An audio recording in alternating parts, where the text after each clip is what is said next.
Good day, this is the Professor, CBMD PhD, and today is Tuesday, November 22nd, 2022. It is 4:09 and 11 seconds, AM Eastern Standard Time, and today's research, gene classification. So let's hop to it here. Newly developed gene classifier identifies risk of pre-breast cancer progression. The predictive model could reduce overtreatment of women with breast pre-cancers called ductal carcinoma in situ. Date November 18, 2022.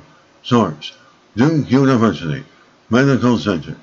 Researchers mapping a molecular atlas for ductal carcinoma in situ have made a major advance towards distinguishing whether the early precancers in the breast will develop into invasive cancers or remain stable.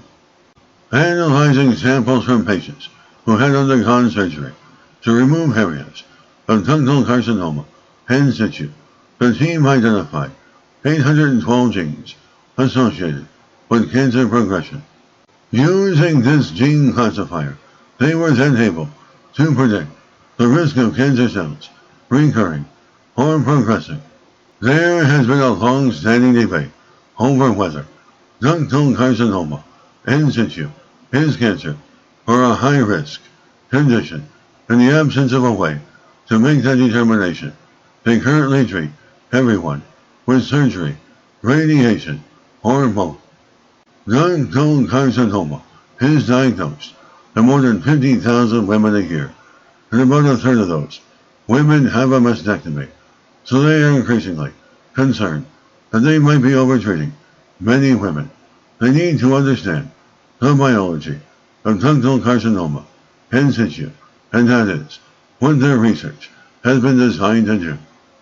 Researchers analyzed 774 ductal carcinoma in situ samples from 542 patients who are a median of 7.4 years post-treatment. They identified 812 genes associated with reoccurrence within 5 years from treatment.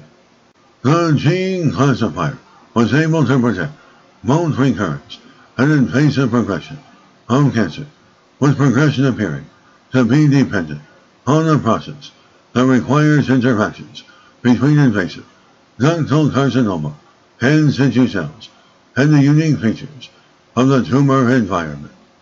Most of the ductal carcinoma in situ cancers analyzed in the study were identified to be at low risk for cancer progression or recurrence, a factor that underscores the need to have an active predictive model that can be used during clinical visits to guide care. Researchers made great progress in the understanding of ductal carcinoma in situ, and the work gives a real path forward to being able to personalize care by scaling treatments to the risk of cancer progression. The real goal is diminishing treatment-related harms without compromising outcomes, and they are excited to be getting closer to achieving this for the patients with ductal carcinoma in situ. And this is the Professor of Microbiology, Bioinformatics, and Pathophysiology.